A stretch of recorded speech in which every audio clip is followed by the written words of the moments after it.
Oh, it's on. It's gone. Well, hello everyone. Welcome back to another episode of...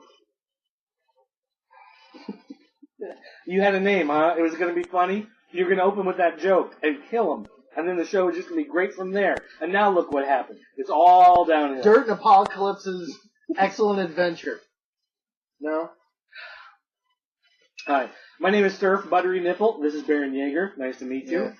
Today we are going to be talking about taxes, what you can do about accruing interest, Tariffs. And the new hit you're going to take on your dividends this year. Escrow accounts. Escargot accounts. Yes. Snails. Cargo pants. All of these things are things that you're going to need. Nothing about pop culture whatsoever. Hey, so or comic books. Hey, let's pour some of this liquor. We've got liquor here. We've got this. Yeah, we're just Baron Yeager Yeager honey start liquor. drinking now. I mean, we've got some beers, but this is just kind of like backup stuff to like keep your throat coated. This is what the drinks are tonight. We've got this, and we got a bottle of Jameson, so I think we're good. And the other thing is, I keep wanting him to hold up his glass and then not actually pour it in there. Just keep explaining things is what because that's what people want to see. But here, I'll do mine. It's like syrup. Like it pours out like maple syrup. Hold your glass up. I don't know if any of this is going to show up, but it's like glug, glug, glug, glug. It's Robitussin. It's like a more liquid version of honey. When your car breaks down and you need to replace the oil, just pour that in the tank. Welcome back, folks, to another episode of Comiholics. This is Comiholics episode 27. Are you sure? I am positive. Absolutely. 27 episodes. You done with Prison Pit? I'll never be done. Is Prison Pit done with you? No. That's one of our only studio audience member this evening. Thanks for attending. The Huckster.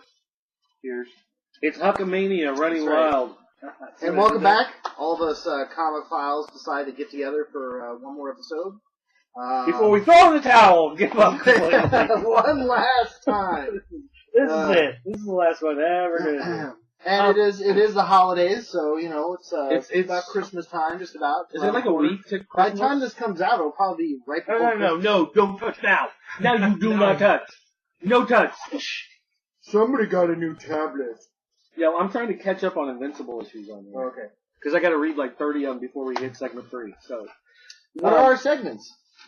We're going to talk about comics. We're going to talk about comics less sober. Then we're going to talk about comics in a more drunken manner.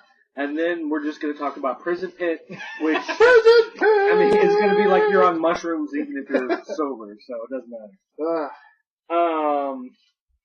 Although before we get started, because this is a holiday thing, I brought you something for the holiday. Yeah, I brought something too, right? Big fella. Who's going to go first? I'll go first. Okay. Thanks! I always wanted that. A big pile of nothing. No, go ahead. You go first. What? Oh, okay. Well, I might have brought a couple different things. Oh, okay. And then depending on what I get. Oh, I see. He's trying to outdo me. In the box. Okay, alright. Well, this is for you, Dirt. And you know what? It's go ahead. It's kind of ironic. It's ironic. Don't you think? Yeah. It's, is it a case for my old tablet? It's, a hairpiece? No. It's a 3-ring binder. It's a cod piece. It's a coffin for I bought you a Comiholics custom-made cod piece. And just so you guys know, you guys are like, oh wow, he wrapped it. Yeah, he wrapped it in like 5 minutes. Mm-hmm. So. Because I wanted to outdo him. Yeah, because mine's not wrapped, so he's like, I'm gonna wrap it. So here we go. Merry Christmas! Whoa! And I did. Tablet case. And the funny thing is, my joke was he just got a 10-inch tablet, and my joke was going to be I got you a 10-inch tablet case, but it's for your smaller tablet. And then he gets. And then I got a new 10-inch tablet, so which I was using like this really crappy cheap tablet case for that. No, that's pretty heavy duty. I think you could like drop that off of something and it'd probably be okay. So that's why you were. Oh no. Oh no. Oh yeah. Oh yeah, there it goes. Very cool. Oh, check it that out. out. All right. Well, okay. So what I got you here? Close your eyes, because like I said, I didn't wrap it. Should I leave my mouth open? No. So here. No, don't do that. Now hold out your hand. There you go. Oh wow!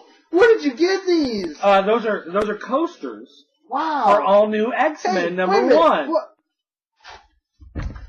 See, they're kind of like the Avengers vs. Oh, X-Men ones you had. yeah, But now okay. these are all new X-Men. Nice. Yeah. Very cool. Yeah, Merry Christmas. You And should then, throw my and then I also have this in the bag just in case you might want it. Wow. We're putting Show the this- folks at home. okay. It's Simpson Sorry. Wow. That's good. Thank you, Dirt. Our native. Yes, in our native land of Springfield. Yes, that's right. Fantastic. So we're going to be up till 3 o'clock in the morning. We're going to have to play Sorry after we get blitzed. Sorry. No, we're going to do it in between, like segments 2 We and have 3. to make up our own rules, though. It's probably going to involve physical abuse. Fantastic. Well, Merry Christmas. All right. We got What'd that you out get of me, the way. Huckster? What That did we beer get you him? held up earlier? That's what I What got. did we get him? I Thanks for attending. I'll take the Baron-Jaeger. Hey, you're on our show. I'm going to have this brownie. There you go. Oh, yeah. Those are like some I kind don't of... care what they are. It's mine. It's like some Merry kind of... Christmas to me. Some kind of like big compilation my wife made. I'm pretty sure they're not tainted. How long have they been sitting If you there? get a little dizzy after the first one, don't eat 2. Just a little word of advice. Look, just to be fair, I didn't bring, the Huckster a gift. And in my defense, I don't really like him. So, I mean, it all works out. Well, I don't like him either, but he just keeps coming. You invite him. Oh, that's That's right. the mistake. You guys' eyes lighted up when I walked in the door. You're like, oh my god, We get have out a of here. guest! At least one person's going to listen to the madness. Merry Christmas, Huckster. Thanks, man. Here, wait. Cheers, salute. Here, have a coaster. Bring Let's it in. open this back. You can. I thought you were going to hand me one of Eris's Bring it in. for the apocalypse. Alright. I guess I have to take a drink now. It tastes like having a naked encounter with Natasha Romanoff in, like, the snow. Oh, Like gee, a- how did you remember that name? I don't know. How'd that You did come not to pour me the same liquor. Yeah. What? Not Romanov? I didn't see any Romanov in No, snow. Natasha Romanoff. Black Widow? Black Widow? I know who it is. Oh, okay. You ain't nerd. You ain't nerd. You ain't nothing.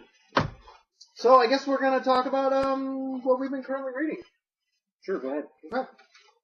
Now the funny thing is, usually I have like a big old stack, but I had to read issues. 25? I think I was like at 47 of Invincible, and I had to read all the way up to 98 for the show. See, I just start with like 16 or something. So. Yeah, well, I've read like several volumes. But I didn't make it all the way to 98. So we'll worry about that later, though. So usually this stack is really thick. It's pretty thick. And it takes you 45 minutes And- to get through it. I'm sorry, what?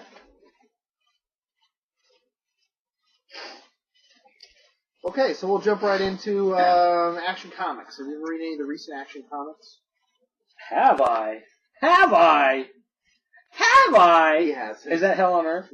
No, this is with Yes. Kryptonite Man. Yes, and I've read those. What's up with the Angels? This whole like parallel dimension alien angels. Like, okay. They actually explain all that in 15. well, tell me. Just go ahead and spoil it for me. Yeah, it's Mixelpilic. Remember that guy? No. The other dimensional imp. Oh, okay, Can't okay. you say his name Mostly in like backwards, you know? Fantastic Four, right? Was he mostly in Fantastic Four? You mean Impossible Man? That's in Marvel. This is DC. I'm sorry, Impossible Man. Excuse me. Impossible Man in Marvel. Mr. Mixelpilic in DC. Gotcha.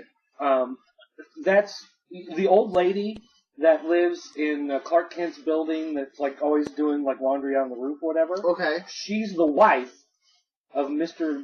Mixelpilic, whatever. Sir Mix-a-Lot. And somehow it ties in with this whole kind of little demon guy. Okay, And, alright, and I'm not. stop right there. Aren't you just a little bit kind of lost with Action Comics right now? I am, but I do get the feeling like it's going somewhere. Like I'm totally. I feel like this confused, is but like like we're in like a waiting room for something good to happen. I just get the feeling like it's building to something. Like it seems like he's dropping every issue. You get like this tiny little nugget you know, and all the nuggets will add up into one giant happy meal. And that's kind of the Grant Morrison style. Don't you think? It is. So he doesn't want to make it easy on you. no, he doesn't want to give it away all at once. But that's what keeps. He's not handing it out like some street corner whore. Well, I mean, that's kind of like the craft of being a good comic book writer is, you know, issue by issue. You know, so. It's good. I mean, it's good. It's just I'm a little lost right now. I'm confused. So 15 explains this was pointless. Daniel. Yeah. With the Kryptonite Man. Yeah. Okay. We won't even talk about that. How about End Times? How about it? Hey, guess what? The Wasp isn't dead. She was in a different universe. Which was kind of a big deal. Or something. Kind of a big deal. It's the Wasp. Who cares? But it was always kind of like a sore subject with all the superheroes that the Wasp was gone. Who cares? It's the Wasp. Okay. I mean, that's like saying Black Lightning couldn't make it to the party. So she's like in this micro universe, and she's basically pissed off the big bad guy, and she hits her old Avengers card. And it somehow works now, where it didn't before, or whatever. Right. Or she just found it, yeah. or she lost it in the laundry, and like she was, you know, folding her whites, and she found it. Okay, let's see. There's Uncanny X-Force Wolverine combo. I'm reading they go together. They don't really go together, but it's like I'm Wolverine's always in both. Yeah, I'm always kind of reading the two. Seems like side by side. Are you gonna read the new Cable in the X-Force? I don't like Cable. I thought we were done with Cable. I thought he died like 6 times. How many times is he gonna like come back? I need to save Hope. But Hope needs to be saved. He time travels, so you never know if this is which earlier version of him is coming through. He's like genital herpes. He never completely goes away. Are you talking about the Liefeld versions there? Is that? I think I'm just talking about Rob Liefeld. Rob Liefeld is genital herpes. Hey, oh. Well, we'll be getting commendations from Liefeld after this. Any combinations? Accommodations. He's giving you his foot locker? How about Uncanny Avengers? Red Skull kind of build up. Yeah. He's back. Yeah. How is Red Skull back? He was never really gone in the first place. Well, he kind of was gone, though. I don't know. I didn't read Captain America. Okay. So, I mean, did you read Captain America? No. Any Captain America fans out there, you want to fill us in? I don't know. What do you think of Uncanny? What do you think of him stealing brains and making... I mean, it's kind of got that, Nazi, human experimentation thing. Feel to it, which is kind of cool. Not that I promote any kind of Nazi behavior. I'm just saying it's kind of cool that it's, like, building more of that. So, here's a quote for this episode. Character. Apocalypse says, No. Nazi, ... kind of cool. No. My Jewish brethren would not find that very funny. No. But you go to a Lutheran church. No, but I mean, it's like more true to... What Jew goes to a Lutheran church? It's not true to, kind of that whole, Man, you just told me. Walking Dead 104.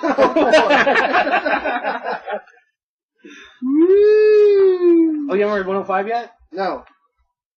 I'm like 2 weeks behind. I'm only like 2 weeks behind. Give me a break. Are you pouring Yes. tomato juice and you're making a clamato? I am making a very ghetto clamato, yes. Wow. I don't know, I picked that up in San Diego. You like it, huh? I don't like V8 juice. I like V8 juice. I'll drink straight V8 juice. Because I just feel like I'm drinking pasta sauce. You see, I like vegetables. I don't like fruit very much. Sauce. So fruity flavor stuff I don't really care for, but vegetable flavor. Walking Dead 104. So, I mean, there's no spoilers here because 105 just came out. So, Carl has... He's stowed away back to... Negan's dude. Yeah, on the truck. And he, guns blazing. They open the back of the truck up and he kills 6 dudes. He's got an M16 and just, unleashes. And then Negan gets his opportunity to just, they finally get the kid down. He gets his opportunity to, seek vengeance and, pummel the kid and decides that they're not going to. It's almost admirably, respects the kid somehow. Well, he knows he's a good bargaining chip. If Rick comes and tries to do any sort of attack, then he just goes, hey, look, I got your kid, and so it'll be interesting to see how they follow up with that. What I think what's going to happen, do you think Carl's going to, go to the dark side and become, Negan's, little apprentice? You think that's what's going on here? Because there was a lot of rifts between Carl and Rick.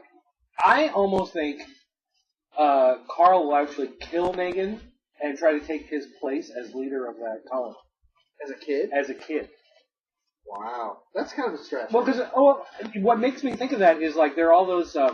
Watch, you all just stories- quoted me saying that, and like weeks No, from no, now no. we'll be like, I see it, don't There are all those stories that come out of places like Cambodia and Burma, where they have, like, you always see, like, the little, like, Filipino kids smoking cigarettes with the M16 rifle in their hand. Well, because they're Tropic moral... Thunder. Yeah, They exactly. have that sort of like moral ambiguity where like they just, like, Well, don't they care. grew up in war, so Yeah. it doesn't make any difference to them. So I kind of see Carl as being like one of those kids. Like he's really growing up in war. It's been a couple of years now in the Walking Dead universe, and this is really all he remembers. And then as far as like the core group with Rick, I think Andrea is pretty disgusted with Rick at this point. Everybody's disgusted with Rick because Rick's like, no, we need to play along.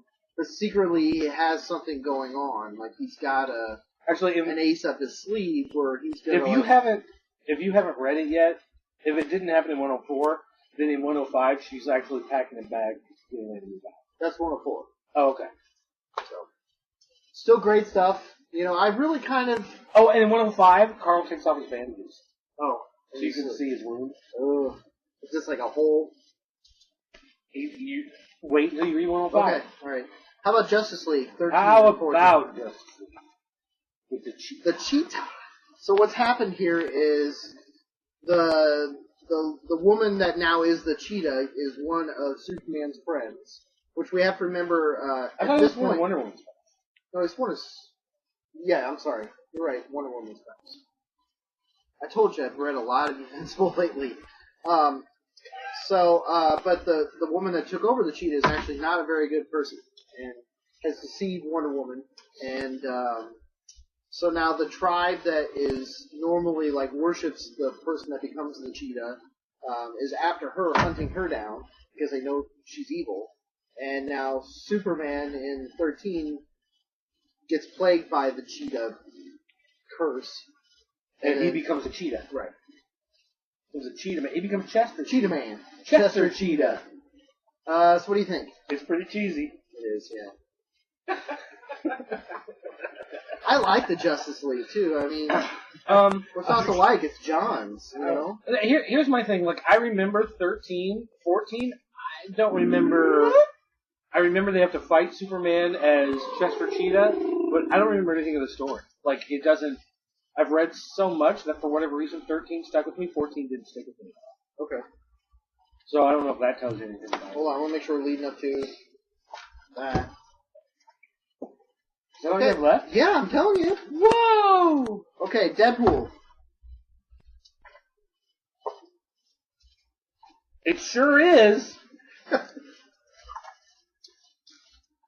Anybody read Deadpool out there still? That's my question. So you Who's haven't read still through reading yet? Deadpool? No, I haven't. In this one, he's still fighting the presidents. And Franklin Roosevelt comes to him and explains to him how he can fight the presidents, right? You know what happens? No, Ben Franklin. I said Delaware Roosevelt. You said No, Franklin Roosevelt. FDR is in it, and then Ben FDR Franklin, is in it, but Ben Franklin, who was not a president, Right, is back as a ghost right. to help Deadpool fight the reanimated corpses, the zombie president. Yeah, thank you. Yes.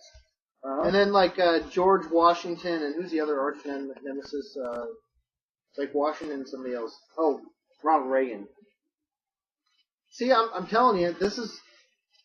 That sounds ridiculous. I know.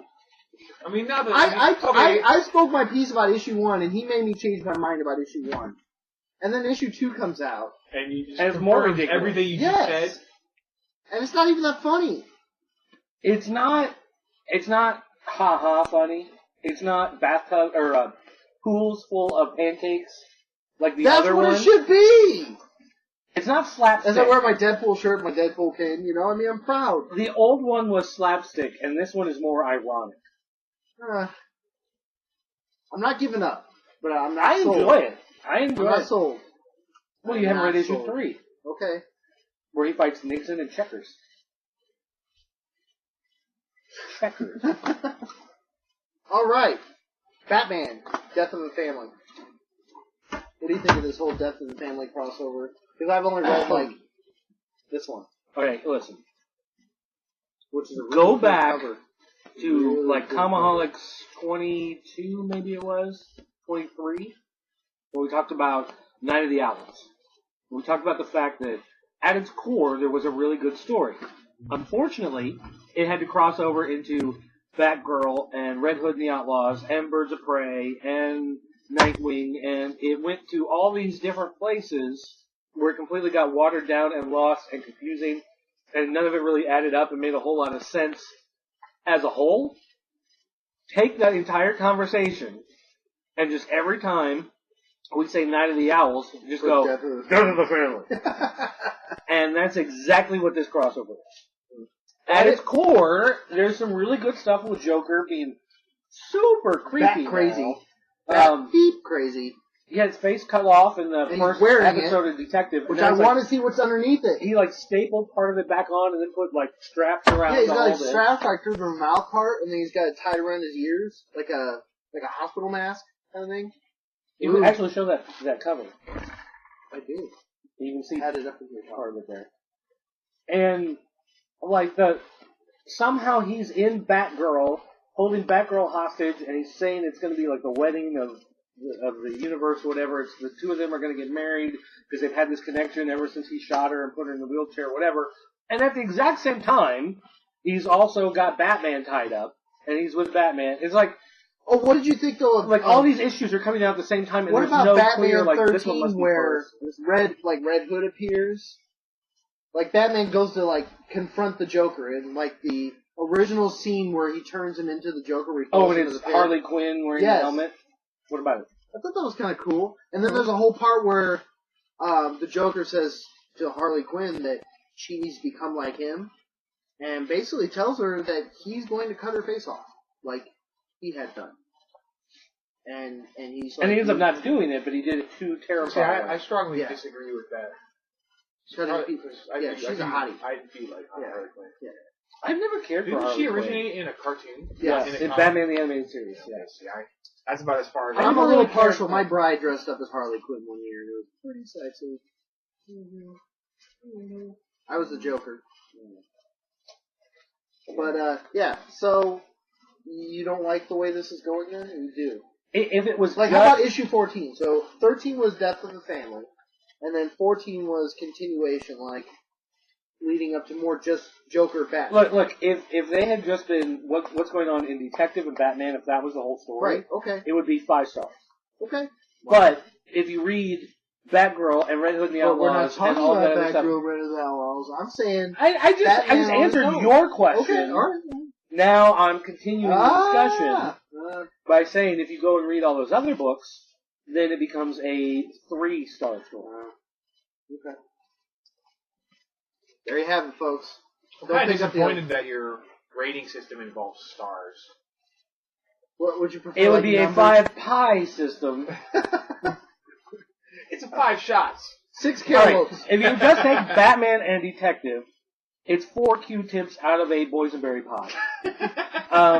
But if, you add in all those other books, you add in Batgirl, you add in, Batman and Robin, you add in Nightwing, you add in Red Hood, then it becomes 3 kumquats out of a couch cushion. Oh, I love couch cushions too. There you go. All right. I like that rating system better. Other than that, I read, trade paperback of Fantastic Four Volume 8. I have Volume 9. I'm not going to read it. Why not? This series got really long in the tooth. Yeah. Like, I understand why it got canceled. Well, it started out so strong and so good. Yeah. And then, I don't know. Actually, around Volume 5, I was getting disappointed. And I just kept continuing because I thought it'd get better. So, I probably won't even pick up Volume 9. I think I'm going to donate it to the library. Hey, wait, I gave you that. I'll donate back to the library. Of course, I bought it on liquidation for like $1.50. Anyway. So, I mean, other than that, I don't think, visually speaking, it was mostly all Invincible. So that's all I've got. Was that about 40 minutes? No, actually, you weren't too bad that time. Okay. Just about 20. Okay, there you go. Yeah. What you got, Dirt? Yeah, I'm done. You had to take that fancy tablet out of your fancy case first? So I need to wipe it down. It's got one of those glass screens that gets all the fingerprints on it. As I turn the page. Well, Amazing Spider-Man, you haven't read, so I won't talk about that one. But needless to say, talk about it. You can spoil it. 698 is the issue where it looks like Peter Parker dies. He's in Doc Ock's body. Doc Ock is in his body. It's like changing the whole setup, and you're like, oh my gosh, this is incredible. Like, at least they're doing something, right? You know, so it's like, this is interesting. You know, next issue comes 699, and he's not really dead. He redlined, and that's where the other issue ended, and this one opens up with figured he wasn't going to saving him, and they bring him back, and so now he's in the hospital bed, and he's going through all of Doc Ock's memories while he's laying there, and he has memories of Doc Ock and Aunt May having sex. What? Which means that, like, it's his memory of him in Doc Ock's body having sex with Aunt May. What? And he's freaking out, and, like, all this stuff, and then he realizes that Doc Ock was able to do the mind switch because Doc Ock had made one of those Ock orbs with all the arms, and when he was fighting the hobgoblins, it attached to him, and it did whatever probe to link up their minds. What issue, what frame? So, he reaches out with the mind and grabs a hold of one of those orbs and finds a computer in an office building and sends out this message to all the villains with some pre-recorded message Doc Ock had made that basically says, I'm going to pay you $6 million if you guys break me out, take me to safety, and bring me Spider-Man. And so the Sinister Six remnants combine back together and come to break him out and take him to safety, and they are able to whisk him away, and then they go to track down Spider-Man. So it's just kind of like, and we're going right back to status quo. Right. You know, so it's like, hey, it's exciting, they're going to do something. No, it's over. That's a shame. Yeah. No, what are you going to do? Anyway. You know what I'm saying? This kid, you can't kill Peter Parker. I mean, that was the only the direction that was going to go, was just kill Peter Parker, and then Doc Ock becomes Peter Parker, and then... Deathstroke, 15. I stopped reading Deathstroke around 6. Yeah, well, they gave Rob Liefeld the book for a while, and so it was terrible. And then they fired him because his work was terrible. And so now he has nothing to do with the books, and it's fantastic. It's, Justin Jordan, and I don't know who that is the writer, and then Edgar Salazar is the artist. Which he's done stuff for DC before. But the stories are good again, the characters are interesting again, and the artwork is readable again. So overall, it's a winner. Okay. So happy for Deathstroke. So that's what's the storyline? Like in a nutshell.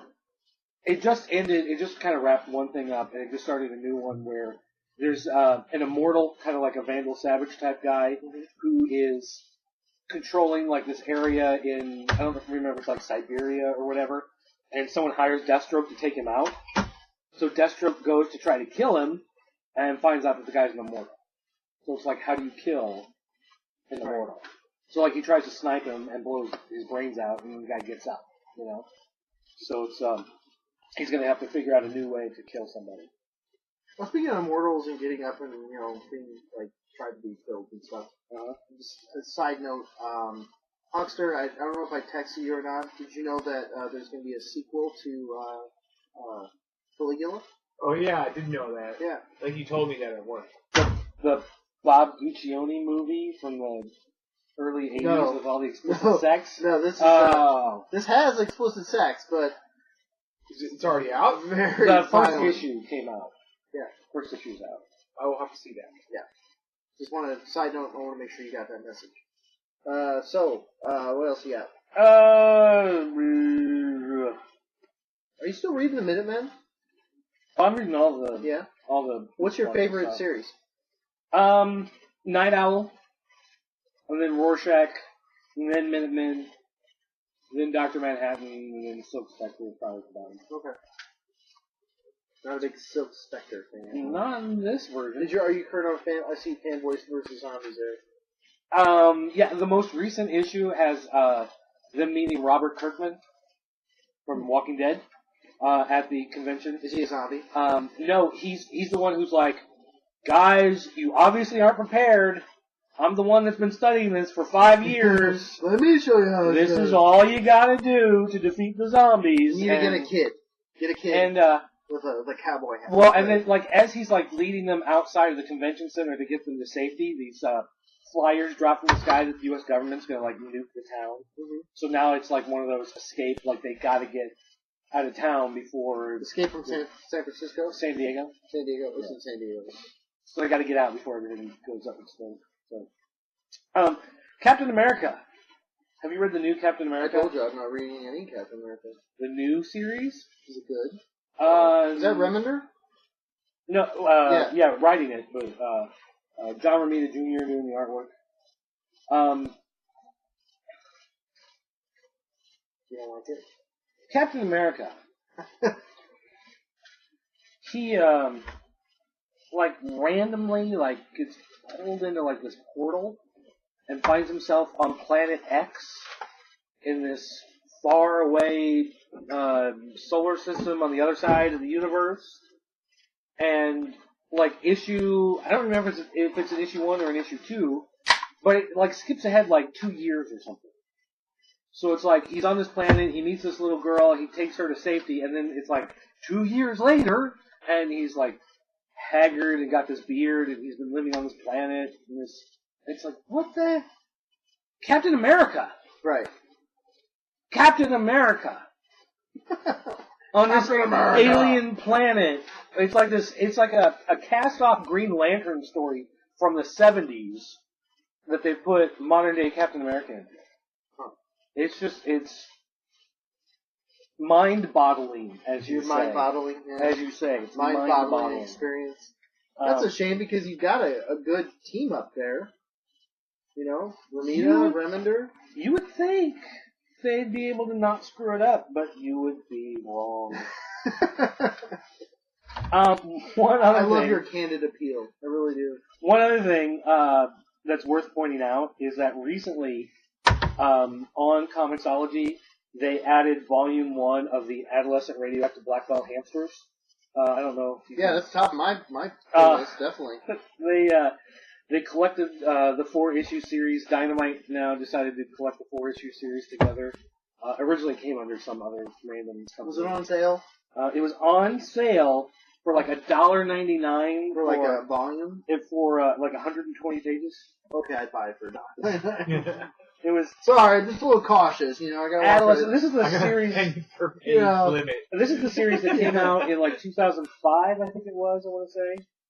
I don't know if it's got the original, but 2008 is when this series came out. I've got pie charts and graphs. Every week I have to like map out what I'm gonna buy. You know, it's complicated. It's an inundated procedure.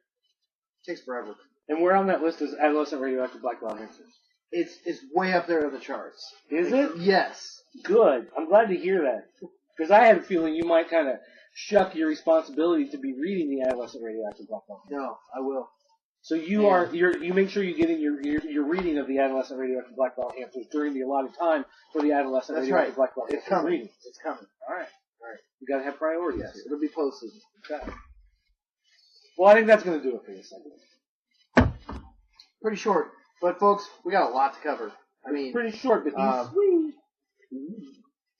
You know, Invincible. Oh, good grief! I mean, just talking about All right, like, Charlie Brown. Just talking about like 10 issues of Invincible could take half an hour. So we've got that, and then we're gonna talk about Hexed. Are we gonna do Hexed? Do you want to do Hexed first? You want to do it second? You want to do it later? You want to do it? How do you want to do that? Let's do Hexed first, then let's do Invincible, and then let's do what are we gonna do? Huckster, what are we gonna cover? I'm still trying to recover from reading it. And what's that? Prison Pit 4. Prison Pit Volume 4. If I had confetti, it would like come down as soon as you said Prison Pit 4, but I don't have confetti, so. That's just once again how you say it. I know. Ultimate Disappointment. Ultimate Disappointment Volume 8. I'm just gonna remain off camera so the horror on my face isn't. That's right. Spread. He has a huge zit on the side of his face. It's like a big. It's got it's eyes. like a volcano. It may attack. Actually, that's what's talking right now. Is zit. Yeah, right.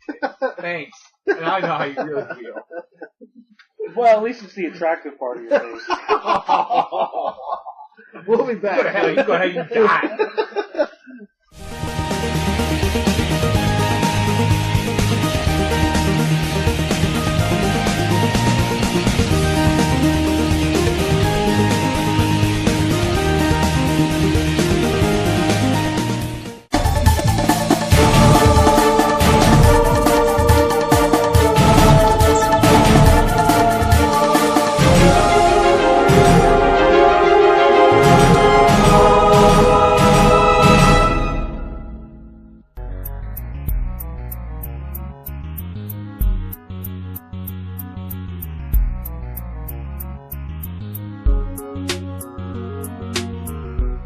Hey, we're back. No, please continue that sentence. No. Oh, no. not music. Oh, see, I got my peaches and regalia in. And We're we start done. over. You have to unlock the phone to adjust the volume. No, I just wanted to play out. Yeah, there you go. Okay. We're back, folks. And, you're still here. Congratulations. Too bad you are. Dude, this honey liquor stuff is... I was gonna say it's dangerously sweet. Yeah. It's like this doesn't taste like alcohol. It's like- at all. Like a It's like if Pooh Bear were to make moonshine. That's actually not probably too far from the truth. then punch you in the face after. This is Winnie the Pooh's diarrhea. That's what this is. Oh, They just no. put it Woo! I'm pretty sure that's not gonna market that. That's not gonna be their slogan. like the hot goo out of the back end of a bear. We bring you Bärenjäger. All right. So with an intro like that, which book are we talking about now? Hexed. Comic book nerd. Hexed. Jerk. That's what they call me. So why did you pick this book? 'Cause this is all you. This is 100% your chosen. Well, I just happened to be walking some of the tables at C2E2, Uh-huh. and I ran into Michael Allen Nelson. The guy who wrote 28 Days Later? That's right. And we just got to talking, and he was kind enough Did you make to... out? I might have after reading 28 Days Later. I told him I hadn't read Hex yet. He was talking about Hex, and he said I really should pick it up and check it out. Hey man, buy my book. No, he gave it to Hey me. man, buy my book. He signed it and gave it to me. You should read my book. Generous Buy my man. He didn't have to do that. And I was just kind of in passing, too. I can't get home. I didn't even without make the making connection anything. until after I left the table with the 28 Days Later, which I still am a massive fan of. In fact, I've thought about reading the entire series over again. Why? Wait. Is there Why any way would- to politely ask him to transfer his signature to a 28 Days Later poster? Ooh. Hey, can you He was- unsign this book and put it on a book? No, he was a pretty easygoing guy. I mean, I'm sure if I would have came the next day with a poster, he would have signed it. But, so he told me a little bit about the book. Hey man, remember me? You gave me a book for free yesterday. Can you give me one of those books for free? I'll give this I would book have back paid to him. you. I would have easily paid And him. if Can you make it out to eBay? I am not like that, Mike. No, I know. I mean, I may wear a press pass, but I'm happy to donate. I mean, it's, this industry, thrives on us, the viewers, the Comiholics out there that, buy Wow. the weeklies and... The Bärenjäger has made you sweet. Yeah, well, there's a sweet side. So you like Winnie's the Pooh? Winnie's... What? Hexed. No, Hexed. So, it is written by Michael Allen Nelson, and art is by Emma Rios. Sure, why not? And Who wrestled briefly for the WWE, teamed up with Lita, because he was Mexican. Oh, and that was S.A. Rios, my mistake. yeah, So, far alright. stretch there, buddy. Hey, Andre the Midget got that joke. So I asked you to read this. Uh-huh. What did you? I want to know what your opinion on this book is. Oh, I was supposed to read it? I thought it had some interesting stuff to it. I thought it started out kind of weak. It was almost like a 0. Like it almost like started like it could have been like a 0, and then like the next. Because how many issues is it supposed to be? 4. It's almost like the 1 could have been a 0. It's like all the stuff that happened basically in like the 3rd issue, I thought was really interesting. The first issue, I'm like, oh, it took forever to. It was hard to get the hook right away on the first issue. Right. The second issue added some interesting stuff to it, but it still wasn't like I wasn't really sold into it. And the third one, when people start dying left and right, then it was like, okay, now this is getting kind of interesting. Right. And then, but when it gets to 4, it's like, okay, well, now we know why it's called Hexed when we get to issue 4. Right. But why she's hexed. But if they do like Hexed Volume 2, I don't know that they'd ever do this. You know what I mean? It's like it could have ended for you there. Like that was like when she's soaking in the bathtub. I don't know. Like, you know, when they talk about movies and they say, oh, someone wrote a script and now it needs a rewrite. Like, I kind of felt like this series needed a rewrite. Like, it needed something to punch it up a little faster.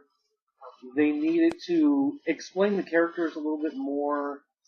I don't know, because it's just people kind of pop in and they talk to each other, and you're just supposed to. Well, how about I take it from a different spin? Could it have been? No, because I really liked the writing in this. Like, I thought the story was great. Like the whole setup was. It could have built up to something more, like you said. But do you think maybe the art didn't quite express some of the dialogue, and that perhaps maybe the art... You thought the art was lacking? A little bit? It is stylized. I mean, the artwork, it has... there are 2 types of anime, and there's like the anime that most people think of, it's like Pokemon and whatever, where everything's kind of like over, hyper-stylized. Then there's like a different form of anime where things are much more like Gothic inspired, and it kind of has that feel to it to me in many ways, where the figures are very elongated, and I can see that being an influence on it. But yeah, overall, the artwork just, I don't know, it was hard. Stupid Winnie the Pooh diarrhea. It was consistency, I think, is where, like, some... He was a very consistent art style, and at first I was intrigued by it, because I was like, this is different, and I got the impression that the artist was definitely, like, from a different, like, it was not a non-American culture. Right. And I wasn't thinking Japanese when I first, you know, like, a manga or anime style. But it just seemed like there was a lot, like especially towards the middle of the book. And I'm not saying it doesn't look like anime. I'm just saying there's like a reference, stylized, large eyes, etc. But they had there was a few panels where like the emotion in the words of the comics of the story wasn't portrayed by the artwork. Right. Does that make sense? That's what I was it was like really happy artwork, and it was like, wow, that person's... Well, there's a scene where a guy's facial expression is this. Okay, that's his facial expression. And the words is, no! We must hope we can move beyond the reach of this witchcraft! Yeah, there's a disconnect. What I mean? That's exactly it. That's a good way of saying it. I just don't think that the link there was...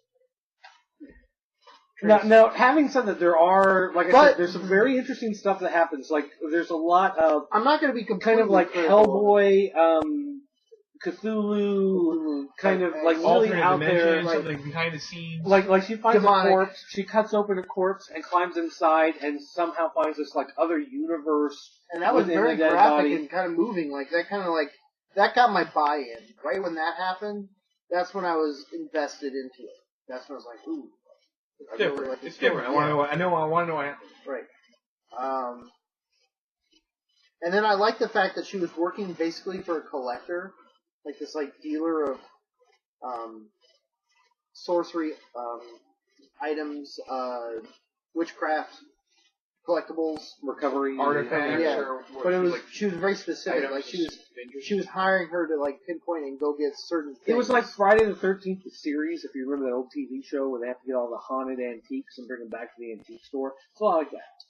But the main character, Okay, here's my problem. The main character, her name is Lucifer. Right. Like, it's Lucy, so they call her Lucifer. and she's cursed, she's hexed. But they do this thing where it's like, in the beginning, she steals like this artifact that looks like a teddy bear thing, but there's like a giant demon stuck inside. And Well, so no, she goes to like go get something out of. She goes to get an artifact, and out pops out this demon, and she like curses the beast into the little toy. Sure. Okay. Well, whatever. Regardless. Which I thought that was kind of clever. Like, she banished it into this little cuddly toy, and she gets to like carry it around, and no big deal, no threat to her. But then she gets there and she delivers the item, and this lady's having a conversation. The lady who's in charge is having a conversation about, this is my person I sent out. This is Lucifer. Mm-hmm. And it's like, you read that, and with the stylized art and everything, you're just kind of like, so is this the fallen angel? Like, is that what this story is supposed to be? Like, this angel fell to earth, and now it's got to go around and collect all this stuff to like atone for what? But then no, that has nothing to do with it. It's like they use the name in order to evoke a response, and it's a false response. It's like that they use the name as a joke, but you almost think there's like another layer to the story, which isn't there. Right. And so I think that also really kind of, like, I thought there was going to be more interesting stuff to it than that. Like she really was going to use. Yeah. Yeah. I kind of had that. And I was like, oh, that's an interesting twist. Okay. And now she's got to do all this stuff to try to regain her spot or, whatever, to atone for her sins or, whatever the deal is. She comes to Earth and now Lucifer has to live as a chick. Like, okay, whatever. What I did like, alright. But that's not what it was, though. What I really did like about the story, though, is like the first artifact that she's supposed to get is this artifact where you have it, and if you speak somebody's name, basically you can banish them from existence. Like, you make them like they never were. So it's a very powerful artifact. And her collector is trying to get it. In the meantime, this person that she had worked with, in some, I don't remember what country. The creepy old lady? No, the dude. The dude that's trying to hunt this guy. Oh, the dude with the bald head and the goatee. Looks like an evil version of Huey Lewis. Huey Lewis. It was Phil Collins. Oh, my mistake. Oh, man. Oi! And in fact, he's trying to get that artifact too because he's trying to get, who's that? It's like this main, witch that Lucifer is paired with. Like, it's like her, she was basically turned by this witch, if I remember correctly. And, she's basically the only one who knows where this witch is, and he's trying to kill her, so he's using Lucifer to go get her, and he needs that artifact to kill her. It's kind of basically the main story. It's a really complex story, and I thought it was really intriguing. I just didn't think that... And there were some scenes where I thought the art was expressing what the writing was trying to get out, but just not consistent. Yeah. I think also like, there were some parts where I'm like, wow, that totally hits what I'm thinking. One of the problems I also think with the story is that there are too many... They're locked somewhere, so it's like, oh, well, I know a spell. Where she cuts her thumb and she starts making these lines on the toilet seat in the jail cell so that this little fish demon thing will come up and transport her a favor. Right, and it's like, that comes out of nowhere. There's no foreshadowing of it or anything. It's just kind of like randomly like, oh, here's a plot point that you just throw out there for no reason. And then, at one point, she refuses to help the bad guy find the book that's going to tell him where this thing is hidden, whatever. So he grabs this device and he speaks the name of her friend into it so that person dies. Well, and then she goes to eventually, find the body or whatever, confirm it, and she's alive because several years ago she switched names with somebody else so that if someone were ever to make an incantation, they would say the other person's name, and so you didn't find that was clever? I thought that was kind of clever. It's clever, but it's just too contrived. Yeah, it's too easy. That's a really I don't mean it was bad. It was contrived. It was creative. But it's one of those things. There's no. it's just like there's no way out of this situation except for this like false excuse that we have that has absolutely no basis for being there, except we need a way to get out of this situation. Which I didn't like a lot of that stuff. Well, let me ask you, because I haven't read the next volume, but towards the end... I don't know that there is a volume 2. Okay. I'm just saying if there is a volume 2, I don't know that I would read it. Towards the end, I think there might be a connection with this whole Lucifer name. I could be wrong, but I No, it's because she's cursed. That's why she's hexed. That's why she's hexed. She has to take over what that creepy old lady in the library was doing. Is that eventually she'll be that creepy old lady. Right. She has to inherit that. Right. So she's not the devil. It's just that she knows that at some point, eventually, she's going to be stuck in this millennium. She's going to inherit the earth, so to speak. She's going to inherit the dirt ball of the underside of magic. Right. So, I mean, I feel kind of bad because I liked the dude's work on 28 Days Later. I thought his work on 28 Days Later was fantastic. This book just really didn't do anything for me. I thought there were moments when it really was going to catch me, and then it didn't. It felt like the movie Jumper. Have you seen that movie? Yes. It's like there are times in that... Christensen. Yes. There's like 5 minutes of that movie where you're like, oh, that's pretty cool, that's interesting, okay, and then the rest is just like, whatever. But this kind of goes back and forth with me. It's like there were parts where I'm like, oh. I'm like, oh, ooh, ooh, ooh, oh. Oh. That's how it is? No, that's just your bowel performance. No. Ooh. I don't know. I mean, there were a lot of really good qualities. Maybe, I think I would go ahead out of curiosity, read the next volume to see if maybe the storyline coincides with the art in a way that makes more sense. Yeah. I don't know.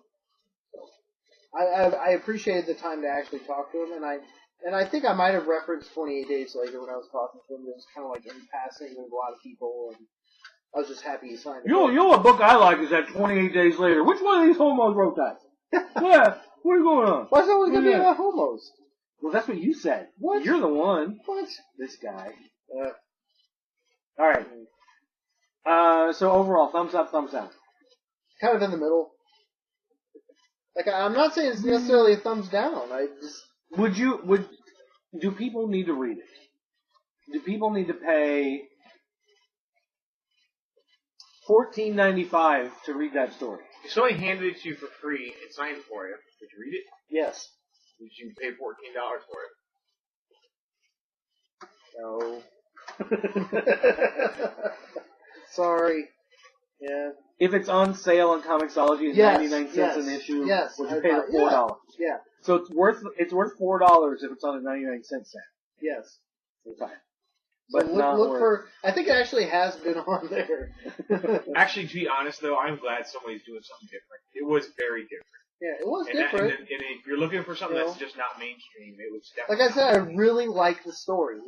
It's enough that it holds weight to me that I would probably pick up the next volume just to see where it's going. So. All right then. All right, we're going to take a commercial break, and then when we come back, we're going to take a look at 98 issues of Invincible. Actually, 99, because there's like the 0 issue that is actually like 70 and a half. Did you guys read the spin-offs too? No. There was like a 2 issue. Well, there's Guardians of the Globe. There's I didn't read that. No, I didn't read those. Eve. Adam, Eve, and That's Rex the one I read. I read whatever. those. I read those. I bought them. Did you? Oh, okay. I have not read. You didn't need to read them, but they were. But there are some. I liked it that much. I went looking. There are some things that confuse me though, because it obviously the crossovers into other stuff, and I didn't read any of the other stuff. So we'll talk about. Yeah, we'll that's issue 60. Well, no, there's a couple of those. There's more than one. Well, issue 60 is a big one. Is that the Astounding one? That's with like Spawn and yeah. No, that's the one where it's the whole crossover in one book. You don't have to. There are a couple others where other stuff. Oh, you mean like branched out crossovers? Right. Okay. All right. Anyways, yeah. So there you go. Invincible's next. We'll be right back after. Stay tuned. I don't know if I'm going to drink anymore, man. No. We've got most of a bottle left. Yeah, well, we got 2 like boats of bottles. Are you going to insult the Baron-Jäger? We almost polished off with Maker's 46. I don't think we can finish that. No. I'm not shooting like I did. If I'd gotten like if we finish the Baron-Jäger, we're going to have to do the night. rest of the show in Braille. for the blind, because nobody's going to be able to watch this show if you drink. I can't finish. I am doing the rest of the show in pepperoni. Yahtzee!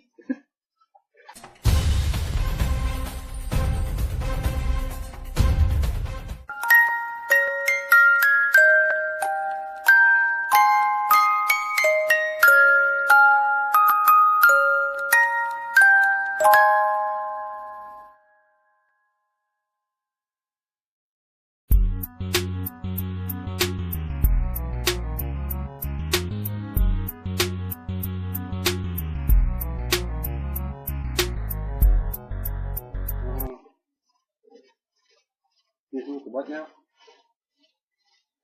What are we talking about? Invincible! Invincible! That's right. Okay. Hey guys, welcome back to the show. Mm-hmm. Oh, I just You got made 2 it. messages. You made it. I have You made 105 it this unread far. emails. Probably all criticisms about the show. Well, it's a bunch of... Someone's following you on Facebook. Someone's following you on Turn Twitter. your social media off right now. Ooh, Babies R Us coupon.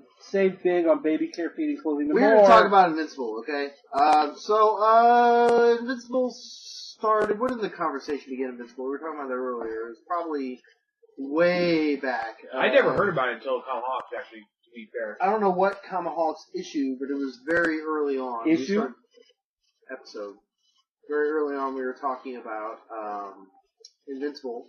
Actually, Dirt turned us onto it. Well, they had a sale on the first, 5 graphic novels or whatever, so it's like, hey, let's read this. Kirkman is the writer. We all know who Kirkman is, right? Robert Kirkman. Walking Dead.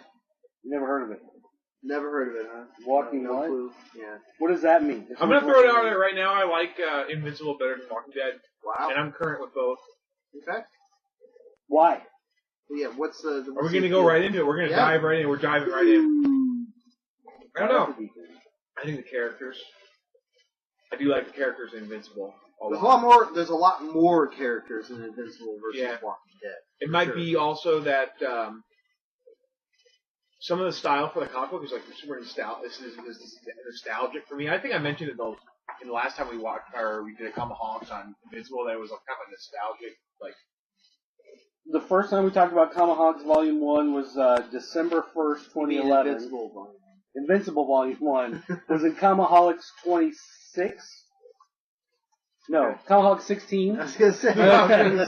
Comiholics 16 in December of 2011, and then February we did Volume 2 in episode 18. Okay. Good job. Good show, sir. Good show. Research. Yeah. I don't know. I think maybe the stories are just. So that's the first 8 issues.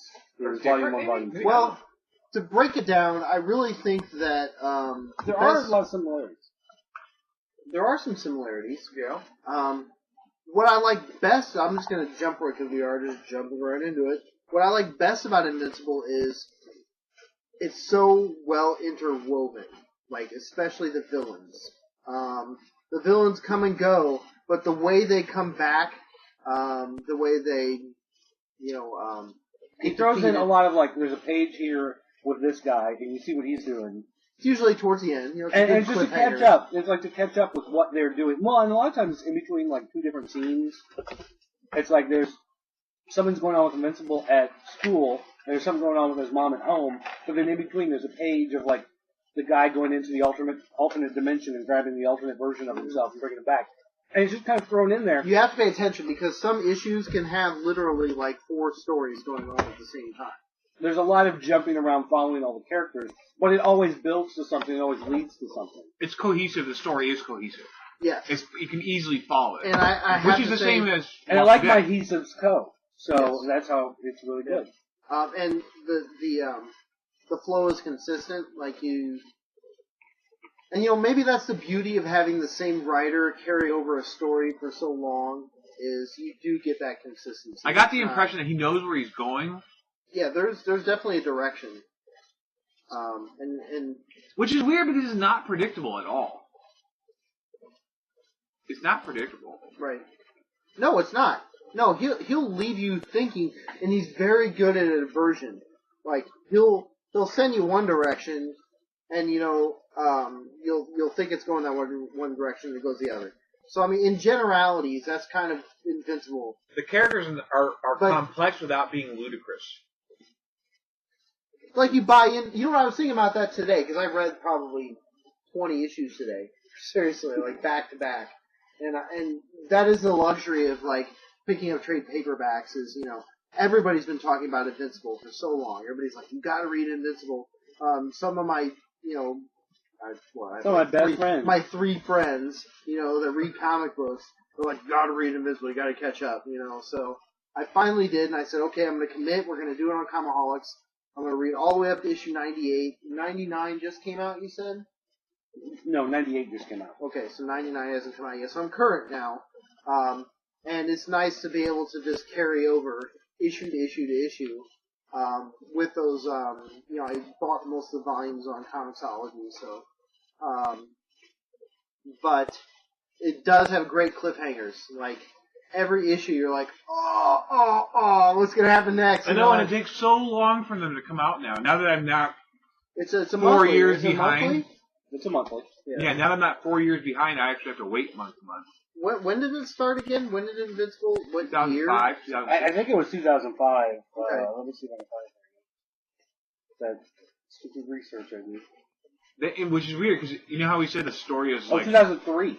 You can follow the story real easy? They do have a lot of side plots. And I didn't really, I knew that they existed because they're at the end of, the issues. Like the most recent one. You got Guardians of the Globe. You've got, Rexplode. Adam Eve. What's the other one? There's a couple out there. Yeah. Come on, man. Tell me. No, you got it. Okay. You got it. I'm missing probably missing a couple there, yeah. Okay, well let's talk a little bit about Invincible.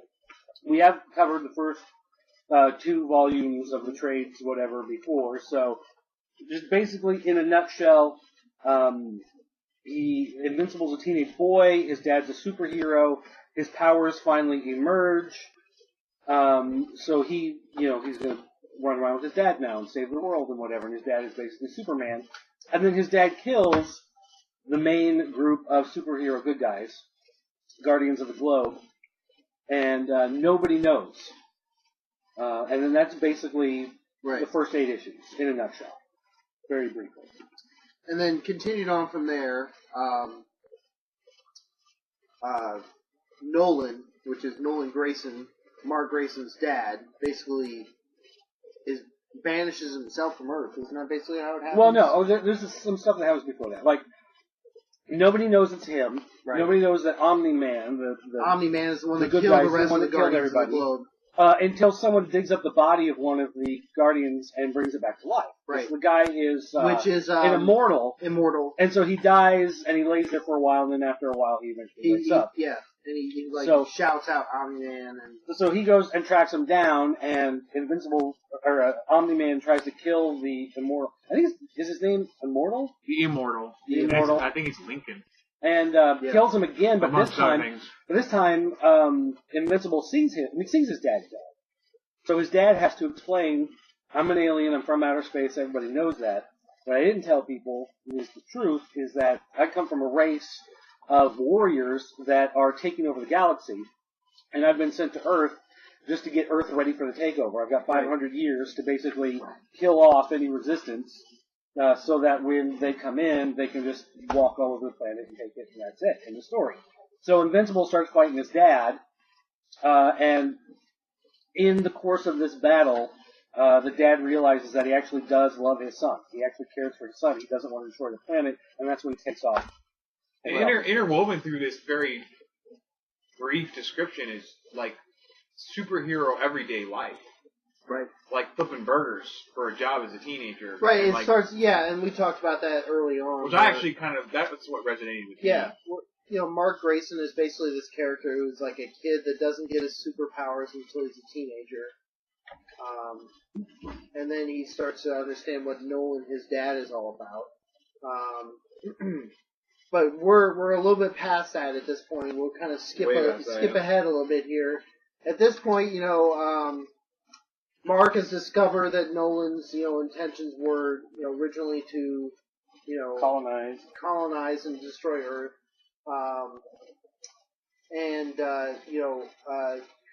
There's a whole other After his dad goes, he's contacted by the government, and he finds out that his dad was actually working with the United States government with a secret branch as part of Homeland Defense. It's like Pentagon. this sub-basement of the Pentagon, basically.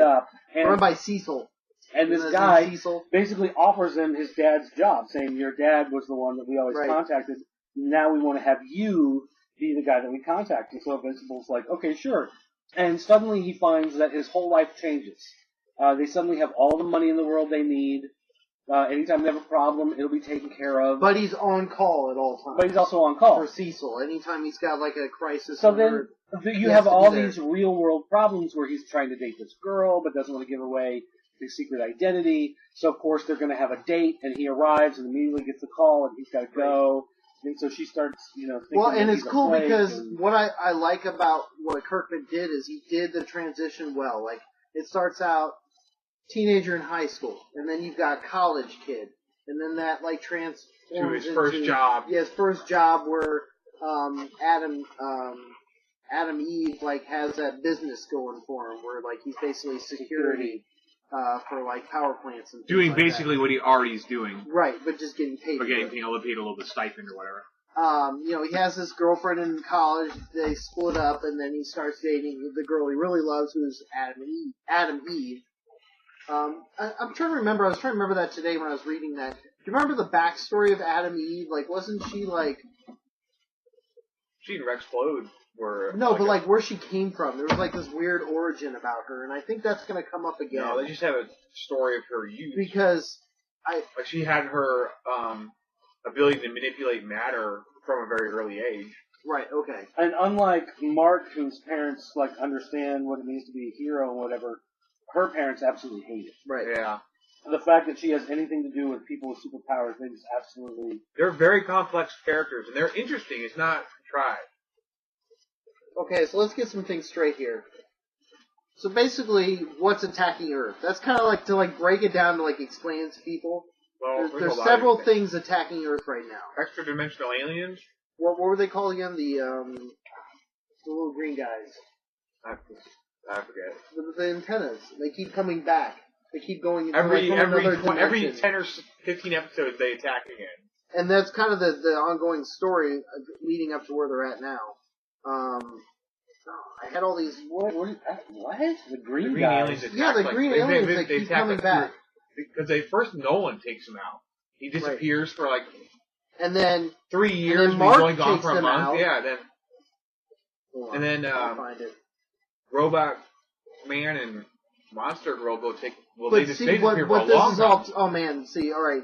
I hope people that are listening to this or have read this stuff because all right. Also, the same aliens are the same ones that Rex, the girl, Rex's counterpart. Robot Man? No, Robot Man's girlfriend, Amanda, is her Monster name? Girl. Monster Girl, isn't it Amanda, or? I don't remember her name. You're talking that invasion storyline. Yes. Okay, well, say whatever you're going to say, and we'll come back. So, she, when she becomes a monster, she's like a man, monster man. Oh man, there's so much going on here. So, God. Okay. Yeah. She's a girl, and every time she uses her powers, she turns into a giant monster. When she turns back into a girl, she's always a little bit younger because her cells do not rebuild themselves correctly. So every time she rebuilds, she gets younger. It's trying how to break this down. There's so much going on. There's a lot going on. But you don't need to really tell about that subplot. Because there's the Martians. Yeah. Well, the first big crisis that he faces is the Martians. He has to travel with the space shuttle to Mars on this mission that they do. And when they get there, they find out that Martian society is enslaving these little octopus monster creatures because if they come in contact with a humanoid, then they have this collective intelligence and they become unstoppable. And so they're going to kill the human astronauts before they have a chance to bond. Right. So Invincible has to save them and break them out. And what he doesn't realize is that the Martians are shapeshifters. And one of the Martians acts like a human and hitches a ride back, and the human gets left there so that the monsters overtake them.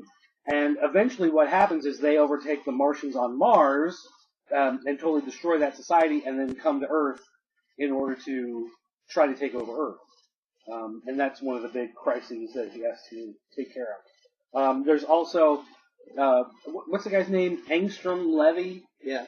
Who has the ability to jump into a parallel universe and jump back. And what he does is he collects himself from all of these universes and tries to find a way to get all of their intelligence. And he's mad at Mark because Mark early on was like trying to save somebody and somehow he wasn't perfect and somebody got hurt and it turned out to be this. And it killed like his sister and then Angstrom's sister. Okay, but you don't have to point out all the plot. Basically, we're on Angstrom Levy. Okay. While this experiment's going on where he's trying to get all this intelligence, Invincible breaks through and causes the machine to malfunction, and he becomes scarred and hideous, and so therefore he blames Invincible for ruining his life. And so he's one of those characters that is constantly coming back and constantly trying again and again and again to destroy Invincible. Alright, then there's the other guy, whose sister was killed in one of these battles that happened around the world, and he's got this ability to absorb energy and then attack back with it. And so you see him again and again and again attacking Mark. And it becomes to the point where Mark is thinking about the world around him, and he's like, these people exist because of what I do. If I hadn't been trying to be a superhero, if I hadn't been out there, getting into these massive battles, these people wouldn't have died. These people wouldn't have become, these horrible things that they've become. And so it makes him question whether or not it's worth it to be a superhero. And that's kind of one of the big storylines. It comes up every 10 episodes or so, or every 10 issues or so. He even, at one point, Mark gets pulled into deep space, and he travels to this planet in outer space, and he finds his dad there. And his dad has resettled on a new planet. And he's supposed to, he's been given a second chance to recolonize a different planet on behalf of, the alien race, the Vitrolmites, whatever they're called. But again, he falls in love, and he ends up having a child, and he doesn't want to destroy the planet anymore. And when the other Vitrolmites, the people of his race, come to attack, he has Mark escape with the son, the baby. Right. And because the baby is this alien race, it's aging much more quickly. And so in the course of this series, over 20, 30 issues, he becomes from a baby into like his teenage sidekick. And he has powers. And again, he comes from a different background, a different society. He has a different moral ethic. And so when he sees a bad guy, he just wants to kill the bad guy, and then the threat is neutralized. And of course, Invincible, Mark doesn't want to do that. So again, you get into these deep kind of philosophical questions of how far is too far? Isn't it a greater good to destroy these people before they can go and do anything horrible? Right. So these, in the midst of all this funny stuff with the dating and, Adam Eve shoots all her power and falls to the ground and now she's naked. And everybody comes rushing in to try to help, and all of a sudden they're all like, oh. Because she's laying naked on the ground. In the midst of like all this funny stuff that's happening, there are deep, complex issues that he's actually trying to deal with, like people have to deal with in real life. It's like every vignette is so well written, it draws you in, so you want to talk about every single story arc that's Invincible. That's the hard part about reviewing. And you can't, this, there's like, there's a lot of they're all interwoven. Yeah, they're all interwoven. And interesting enough that you can actually care about each individual story arc. Here's some of the stuff that, I'm confused with. Like in issue, I think it was issue 50, is when there's like the big invasion of aliens from outer space or whatever. Yeah, that's and it's like one of the invasions we're talking about. But it's one of those things where it's like the issue opens and everyone's in the middle of this massive fight. So I'm guessing there were more chapters to this, like in Savage Dragon or Spawn or something, because suddenly all these characters, like half the world has been destroyed, and they're all fighting, and it's just like you go from 49 to 50 or whatever it was. It's just like in the issue before, everything's normal, and then the next issue starts, and it's like mid-war. No, I don't remember that. I remember it being a little more cohesive than that. Like, I knew that there was a couple times where I was like, well, maybe they did something in another comic that I didn't read about, but it was very seldom that I felt that way. Saying? Okay. Well, I'm just guessing, or 60. Maybe it was 60? Because you guys read them pretty fast. I just remember the story being a little more cohesive than what you're describing.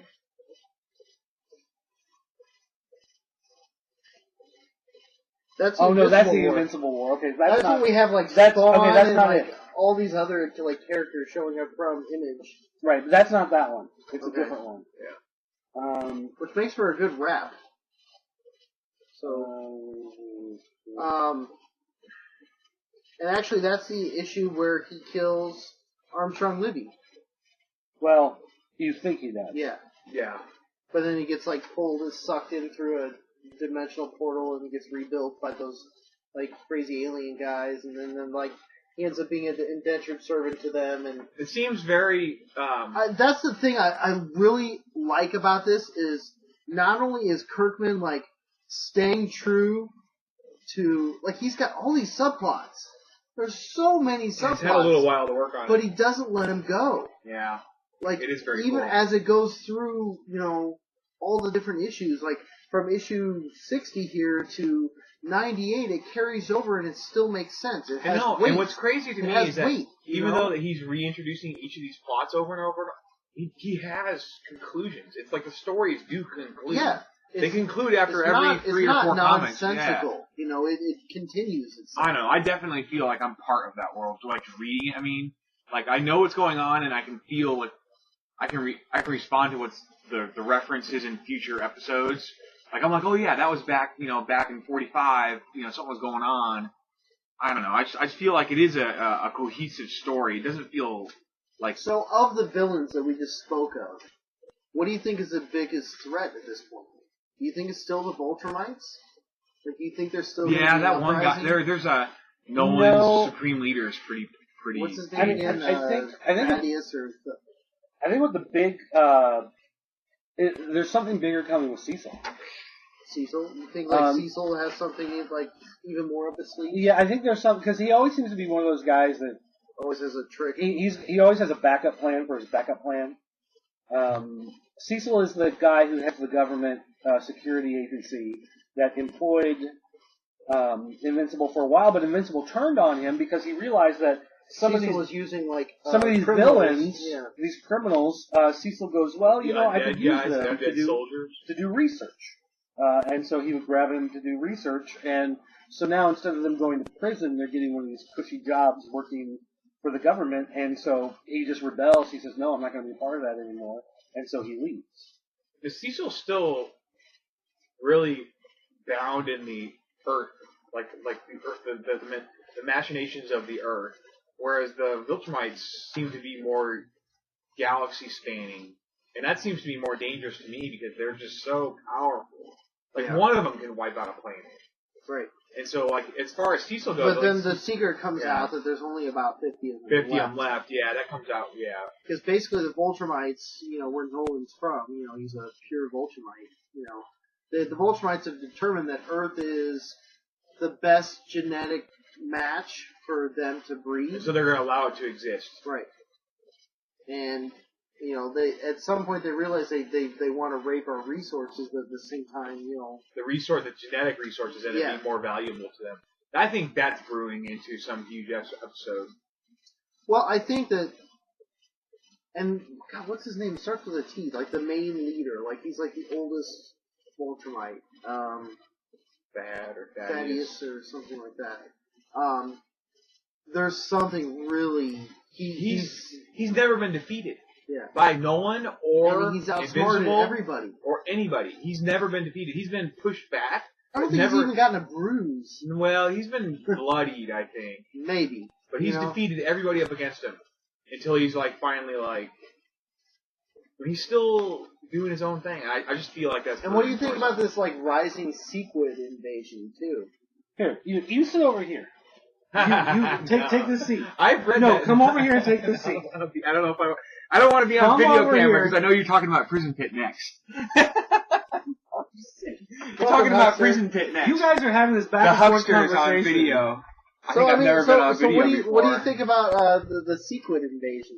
Where they've come back. The astronaut he's still possessed. He's still. I feel like the Secret Invasion, like in a lot of these other like story plots, advance the main characters. And so, like, I remember the overarching story and like the growth of the characters. Right. But they that was like, what issue was that? Like 20, 30 or something like that. Well, it was that's so the long thing. ago. It's like that's my point. Is it still carries over? It still holds weight. The characters developed through that, and they haven't gone back. They haven't ignored it. As a reader, like I don't lose interest in any. And I think that's the beauty of Invincible. Is there's very few characters that I haven't lost interest in. Yeah, exactly. Like Dinosaurus. Dinosaurus, I kind of like him. When he first showed up on issue 98, Dinosaurus is back. It's a giant dinosaur that's super intelligent. Right, but it's Dr. Jekyll and Mr. Hyde. Yeah. But the Dr. Jekyll in this case is like this really stupid, like long-haired surfer dude. Yeah.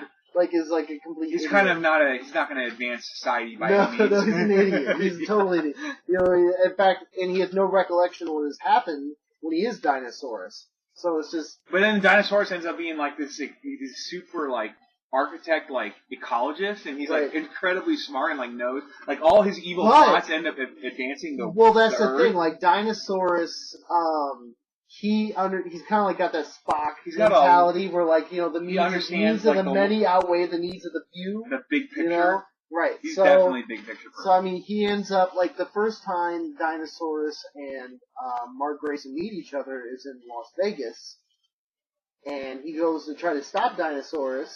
And then Dinosaurus already has like this master plan where like he's got this super explosive that like basically turns the whole area to glass. Because he knows that by like cutting down that resource will free up the Colorado River, which will free up blah blah blah. Right, and then there's gonna be solar power everywhere. Yeah. And it's gonna power like the Earth. So his means, aren't so great, but his end is, it's inspirational. Like, he's trying to save the Earth, but he's doing it in a way that he doesn't mind killing millions of people to do it. I feel like Invincible does a couple different things really well. It takes really fun, like, dinosaur men and, like, wolf dogs and, like, investigator dogs, like, really cheesy, like, what could be really cheesy characters, and makes them very interesting. You mean Science Dog? Or like Science Dog, like some, the comic book character really that novel, Grayson's really into. Like old school 20s characters, like suddenly become very interesting, like Dinosaurs and Science Dog, etc. And then two, on top of all this, you've got the kid going through he's growing. You grow up with him over the whole course of the year, so you've got the growth of this character, and then of course all the the serious threats that they actually deal with, and it's very bloody, it's very violent. Right. Like, very violent. So there's all these different, like, overarching, like, themes that just get rolled into one, and it's not, I gotta face, I like it. That's why I'm standing It's a challenge to sit here and try to talk about basically issue 50 to issue 98. There's a lot going on. 7 years of comics. Did you read the Astounding Wolfman part 2, that crossover? I did not read. That was the one crossover I didn't read. I read all the other ones. You know, because I was fiending badly around issue 60. I couldn't wait. So how much did those stretch? Like, were those like 6 issue like miniseries basically for each of those? Or they continue? Is it ongoing? Are those titles ongoing?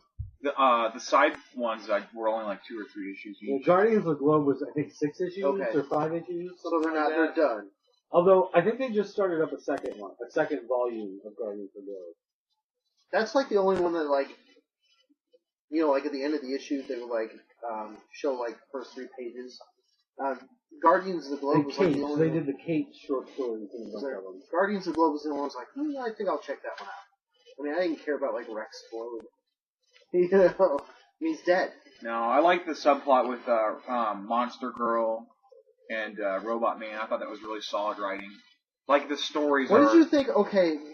So Monster Girl and Robot Man. This is the most recent arc. Right, and so they're like, you find out the backstory of them where they have like they're in another dimension, not another dimension, or another planet. Another dimension, yeah. Another time stream where it's the same aliens that we were talking about that keep coming back to Earth to try to invade Earth. Over the previous 60 because they're a warrior society and they have to have slaves to do everything else. So they go to Earth to like basically take the humans to like work in their mines.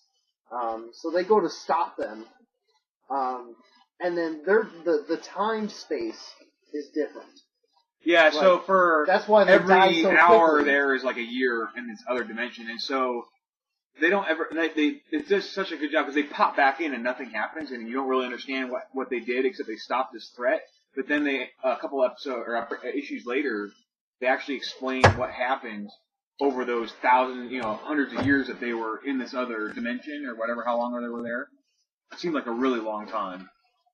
Yeah. And they finally come back, and you're like, wow, that was even that story. It's such a side plot, and even that story was so well written. That could have been its own title. Oh, yeah, easily. You know, I think that's what the great part of this. I mean, I'm gushing over Invincible here, but the writing is superior. There's several different titles that could have carried out of this story. Is it better than ASM? No. Sorry. Well, when ASM is still...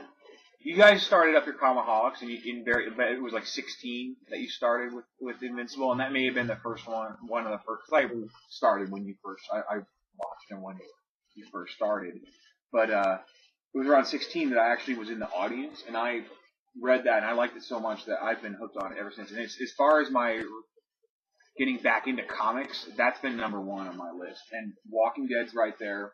That one, and I've only been collecting up to digital comics up till 98, and I was talking to Dirt, I'm like, put that on my pull list. I want to make sure I have issues 100 in paper in my hands. Like, I want that issue. I've spent more money. I want to collect it from now on in paper. Now that I'm caught up. It was the same thing with Walking Dead. I think I was up to like issue 64, digitally speaking, and then I started buying the paper. So. I was telling Dirt in the Apocalypse earlier that in my adult life, I've spent more money on Invincible than any other comic. Well, there you go, folks. Good endorsement. I'm gonna get out of here. I'm gonna end on that note. Dirt, get back in here. You're prettier than me. You're prettier than me. Yeah, but see, that chair is much more comfortable. And I'm gonna take this with Grab me. a pillow. I'm taking the pillow bear. or something. What are you complaining about? No, because then you just complain. No. Smells like That's right. He's got a shirt that says no. This is a much more comfortable chair. No. Oh, I thought you didn't like the Baron-Jaeger. I know, but I needed something. I just got excited. He has to calm his nerves. I need to calm down my nerves. TV. I'm about ready to go look for some Comic Street. Your tower of beer cans. My tower of power. Falling over in your frat house. No, this is You're right. I don't like this. You don't like it? I'm gonna drink some more though. Okay. I'm gonna have to chase it with something though.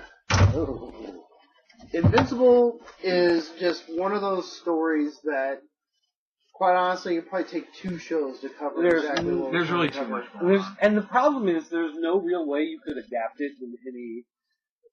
You couldn't an animated TV show unedited on like HBO or something like that. It'd be an epic adventure. It would be epic. But even one arc would be too much for a season. You could never do it as a series of movies. You could never do it as a live action show. You know what I mean? Like, there's just nothing would do it justice. I feel the same way about Walking Dead, but I'm going to be in a minority there. Well, I'll tell you what. Now that I'm caught up with the series, quite honestly, I think Kirkman's best work should be remembered as Invincible.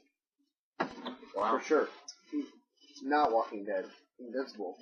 I mean, I know Walking Dead has reached that pop culture status, and I love Walking Dead. Don't get me wrong, I do. I love the show. I watch every episode.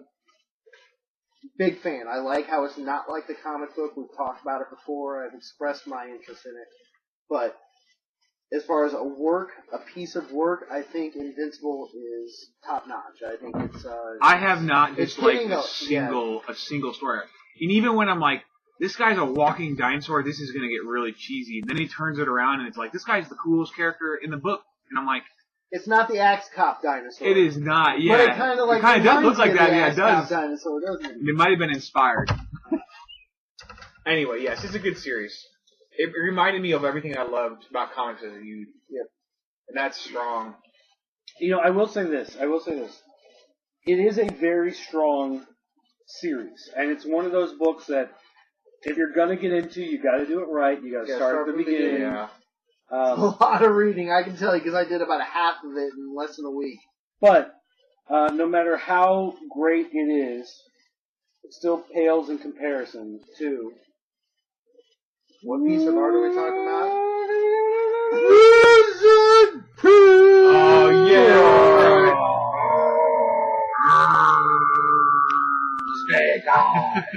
This is when it gets real, folks. This is when you need to You're going to decide. go from Invincible to Prison Pit? You need to decide right now. We go from the modern masters to the modern genies. No. You need to decide right now. You need to either turn this off or devote yourself to Prison Pit. Grab a bottle of your favorite beverage, or several. Grab something. You're going to need it to catch up with us. Prison Pit, folks. This is happening. All right. Volume 4. Now, you just read 4 tonight. I did. I'm going to skim through real quick again, right before we come back. It won't take long. No. Oh, we're gonna go to a break and come back? Yeah, we're gonna have to. Yes, you'll be okay. You'll be okay. Fine. Whatever. Go hit the button. Prison Pit.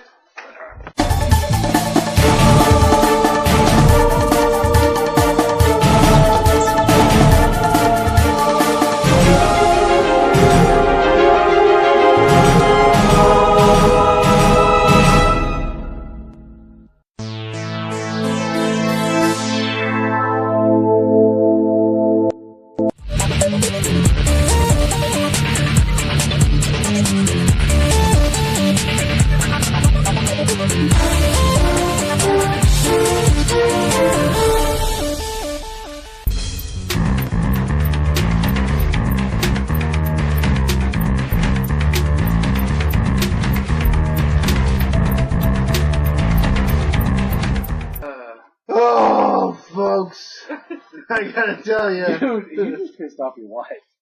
I gotta tell you. We gotta review Prison Pit Volume 4. It has to be done. It's already very late past my bedtime. And your bedtime. You probably stay up late. I do stay up late, but not when I... Yeah, I do stay up late. So, it is very late. We have no choice. And it is very... This has to be drunkard. discussed. But we got to talk about Prison Pit Volume 4 by the genius maestro Johnny Ryan. Yeah.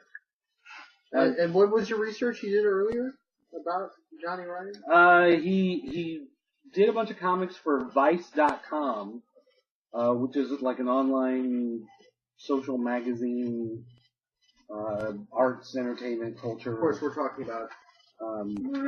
But he also does Prison Pit. Yep. There you go. Which is, you know how people get weird about football sometimes? That's kind of us with Prison Pit. Right. It's like, God, why don't you let it go? We like to paint Prison Pit on our nipples and stand outside in the cold and just be like, right. Woo, people! Prison Pit! Which, like, you do at a football game, and like it's understandable. Yeah. You just do it on the corner, and people think we're weird. Yeah. You know? Like, how does that even work? I know, last Tuesday, that wasn't fair. We didn't deserve that kind of abuse. It was a warm day. Right. You know, we just wanted to take off our shirts and write show Prison our Pit. love for Prison Pit. Right, in undigestible scrotum. That's right. I mean, who doesn't do that? I have a mesh tank top that says I did undigestible scrotum. I was walking through work, and the apocalypse... I had no idea anywhere near me, and I hear, Prison Pit! I'm like, I just put a walkie-talkie in his room That was it. underneath his bed, and he doesn't know it's there, and I just wait till about 2 o'clock in the morning, I grab mine, and I just go,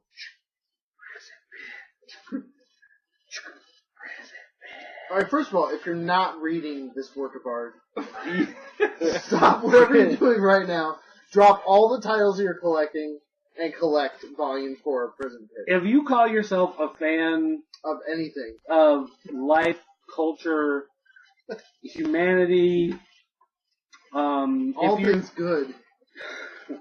If you've ever been to a Turkish prison, a 9-to-5 job, rehab, right, a drum circle, or you're drunk or right prison, now, or you're drunk right now, then you should check out Prison Pit. That probably covers everybody. If you've ever been born and lived, you probably need to read Prison Pit. If you're by yourself or with someone. If you have a social security number or don't have the social security number. Or you have someone else's social security number. Whatever. Go pick up Prison Pit. Start from volume 4. Then read 3. Then read 2. Actually, it might make sense. And then read 1. And then you're like, oh. So, what's going on in volume 4, Dirt? Take it away. Well, when we last left our hero, he had just been abducted by the spiky satellite UFO thing. Druid psycho people. With the prison heads. And they're like the crystal heads, right? He found himself trapped in the crystal prison room. They're kind of like viruses. And so now he's attempting to break out of the crystal prison room, and he finds that these cultist, druid, whatever things are in his mind. They've taken over his brain and his psyche. So the little slug worm on his arm crawls out, covers his head, and breaks their psychic bond. And poops out the badness. And poops out the badness, and the badness actually joins up with the arm that has been chopped off, and rebuilds a new creature to fight alongside him. Right, he's like a big sloth. So now he becomes an army of 2. Right. Instead of just by himself. So but it's like a big stupid guy. Like, the only thing you can say is like, Fug. F-U-G-G, Fug.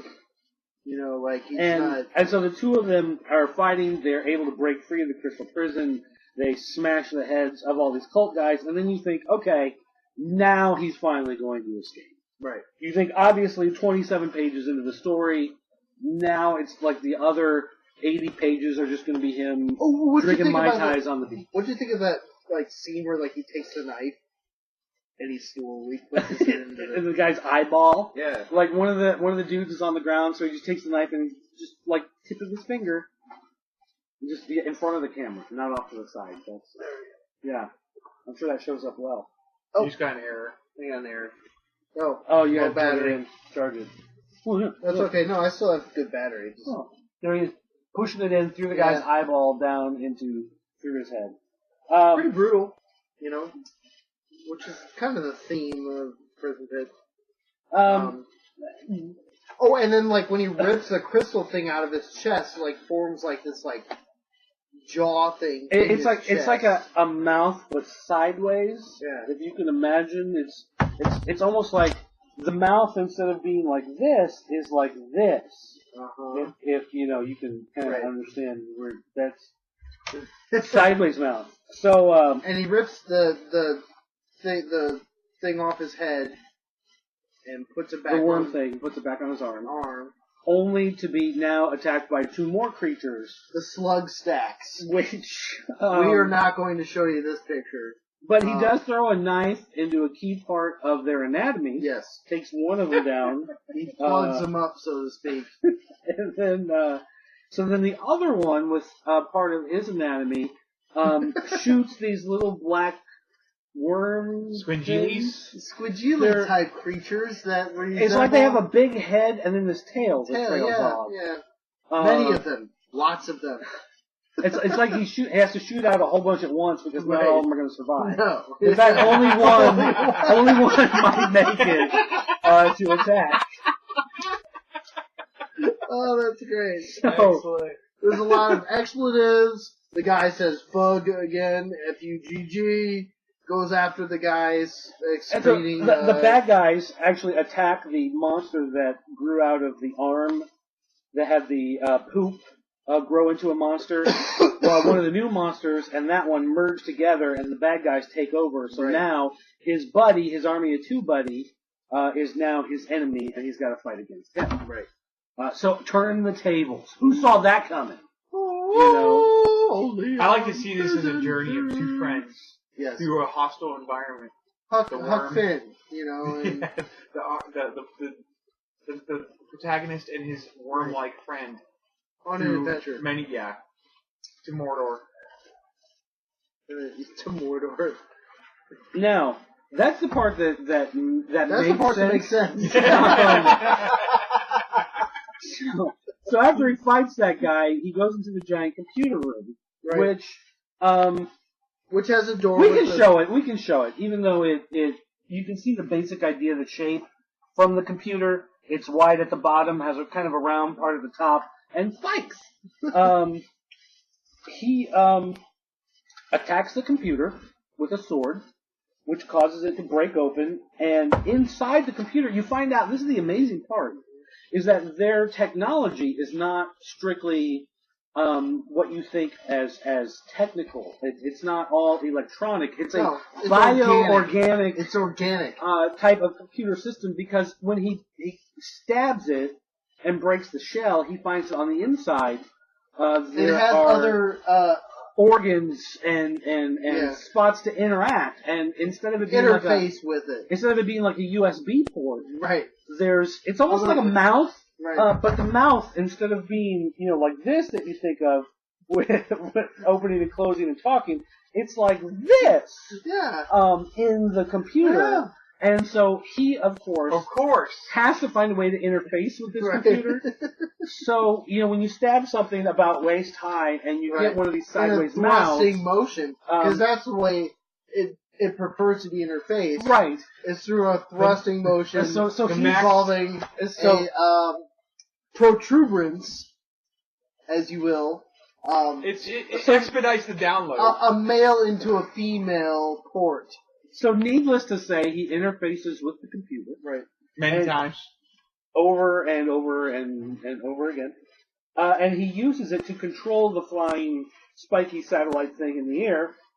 So now he can move around. The only problem is that some of the other guys in the prison pit world are now attracted by all the violence. Chapter 10. And they want to Undigestible scrotum. What's going on. So these guys who call themselves Undigestible Scrotum, which is like a hammerhead shark guy with an extra eye on top. Right. There's a guy who looks like a wrestling champion, but he's got kind of this like stabby leg and a gas mask on. And then a guy who just looks like a meth head. Show this. A guy who looks like a meth head with a middle finger hand attached to the top spike.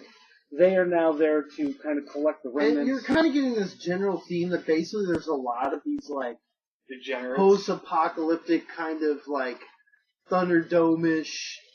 It's a no man's land. And creatures just kind of wandering this planet. Every man for They've himself. all been thrown there, so it's kind of like Australia.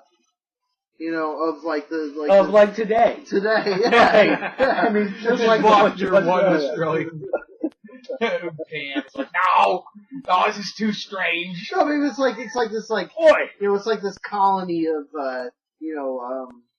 thieves and bandits or whatever. So anyway, he finds a way to escape from the satellite and to make his way outside, and in order to do that, he has to cut a hole in the side of this place, and so of course he cuts the hole, and it kind of looks like a mouth, but sideways. You can kind of get an idea there. He cuts a big seed pod, a gaping hole, a gash, almost like an axe wound, and makes his way outside to attack these new guys who have arrived. But as it turns out, oddly enough, these new guys are empowered with the same type of abilities as the other guys that he previously fought, which means that the standard methods of killing them that you've come to expect are not going to work because they can adapt very well in the new environment. They're kind of like the Thing, like the whatever is an John offshoot Carpenter's of them. The Thing. Like it just like forms into something else, which would lead to climactic battle. You can't really show any of those images. But the guy, the excrement of one of the creatures, the guy who was wearing the shirt that said "undigestible scrotum," he turns drops. It turns out that he has attempted to digest some, and they didn't digest. So instead, he turns around, drops trow, and allows them to exit his body. And when he does, they grow, and new monsters are born. I'll quote him: Ha ha, another masterpiece. 2 frames later. Whoa, they never got this big before. So these monsters that never happens. Come out. They're like eggs almost. Right. So he's kind of messy with the male-female dynamic here. And then what comes out of them is like the weird demon dog. Here. Okay. So. So he ends up killing them, but as it turns out, Undigestible Scrotum Man is not dead yet. You thought he was, but now he's back, and it turns out he has other anatomy on his body that can hide things. He's got a come-along in a place where... It almost looks like a mouth. You would put your thong. But instead of the mouth being, sideways, it's like this. He's got a come-along where you'd put your thong. He's got a winch where... So, anyway, our hero is able to dispatch these bad guys, but as it turns out, the little pieces of their bodies are able to rearrange and recombine and become an even bigger monster. Kind of like a Voltron or Power Rangers influence, obviously, there. And so he knows that the only way to defeat it is to get back into the big spiky satellite and go up into the air and interface with it again. yes, interface with it. And when he interfaces with it, I think first he tries to shoot him or whatever, and that doesn't destroy him. So then he just brings the giant satellite down and crashes into the mountaintop where the monsters are standing, and that's where it ends. Mm-hmm. So now you're almost afraid that the hero is going to die. And Volume 4 could be the end of it, and he may never come back. Because it does go black. It always goes black at the end. And you've always heard that once you go black, you don't come back. Right. And so, he could be dead. That could be the end. So, do you have vested interest in the success of the primary character? Yes. Is he a protagonist? Yes, most definitely. Is he a protagonist? I would be quite upset if Johnny Ryan decided to drop this. I kind of care. Do you care about him? I think we should just cancel the whole show. We don't know. I think Comiholics might just end. We don't know his whole backstory, but I would have a sinking suspicion that, in fact, he was accused of a crime that he did not commit and was unfairly put into the prison pit. I don't think he deserves to be in the prison pit. I think he has some interesting. He's more of a got an interesting take on hygiene. I think he likes to eat anything. He will eat anything. I think he's trying to escape to get back to his child bride. That's just where I see it going. Or brides. Possibly. He could be Mormon. He could be, have multiple brides. You never know. I'm gonna have to drink another beer. Yeah, I hope that we get to run into Johnny Ryan sometime because I really like to meet. I'd like to shake his hand. It's a lot of wipe fun. It off. I'd like to give him a wet nap. As dedicated Comiholics, I speak for myself and Dirt when I say that it's refreshing to find such a fun comic. It is actually a lot of fun. He doesn't speak for me, but he's right. It's fun. One of the most, and it is definitely for the adults. I won't finish my sentence. Just go ahead. No, just go ahead. What? I was talking. You interrupted me. No, because you stopped. So we'll talk about this later.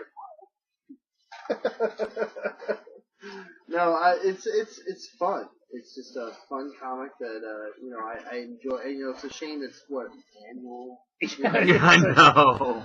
So we just covered 4 years there for you. So. Well, no, we covered the 4th. I think your mind can only take one per year. Yeah, you have to absorb it the whole year before the next one that comes out. So if you had more than one in 1 year, you'd end up rocking in a insane asylum, just in a room by yourself. Well, what were you gonna say there?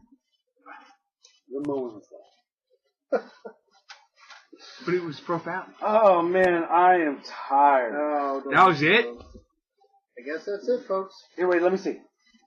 I rolled a 2. What is this, a D20? D20. Alright, hold on. If you roll a natural 20, we have to do another hour show. 8. 8. We are done. Decidedly no. We are done. Thanks for watching. Yeah. If you want to leave a voicemail, don't forget you can call our 24-hour voicemail line. It's area code 217-953-4022. No, it's 4025. I would say you can send an email to us, but apparently if you send an email to any of our Comiholics.com email addresses, they don't get through. Apparently, I've found out. Something's wrong in the server somewhere. So there's probably an old lady in Poughkeepsie who's getting our emails About Prison Pit. about Prison Pit. She's probably very confused, maybe suicidal at this point. I'm not sure. But She's lost all faith in the world. If you do want to get a hold of us, the best thing to do is to actually go to jointheforums.com, go to the I Need Comics section, go to Comics Discussion, and talk to us there, and we'll respond, and whatnot. Because the whatnot is what we're key at. Right. We didn't drink any of this Jameson next time. We drank enough of the berries. I will definitely partake of that Jameson. I didn't want to crack the bottle. Oh, it's already been opened. Ah, just ruined my night. And, you know, had some all night. To all our Comiholics out there, happy holidays. Merry Christmas. Yep. Happy Merry holidays. And a new year if we don't see it. So, yep. Hopefully we survive past December 21st. Yeah, we'll see you in 2013. Maybe. You know what the best I part thought you about follow up for that. You know what the best part about 2013 is? What's that? Prison Pit 5. Ooh. Something to look forward to That's in the new year. Forget the Mayans! What do Mayans know? They don't know No, Prison they Pit. got. No, I can't curse. Dude, if something happens, if Johnny Ryan announces on December 21st that he's not doing any more Prison Pit, then we know it's that over. will be the end of the world, and the world will end just because we will make it happen. I think we have a signed agreement with him that we have to cancel Comiholics too. We have to cancel reality, existence. Reality, yeah. A new dimension will be discovered. And if you're still listening, God love you. May the Lord have mercy on your soul. I hope the rest of your work goes a little faster. Yeah. Turn this off. Find something productive. Good night, guys. Yeah. Bye. Wadate, tip it out. So long. Auf Wiedersehen. Farewell.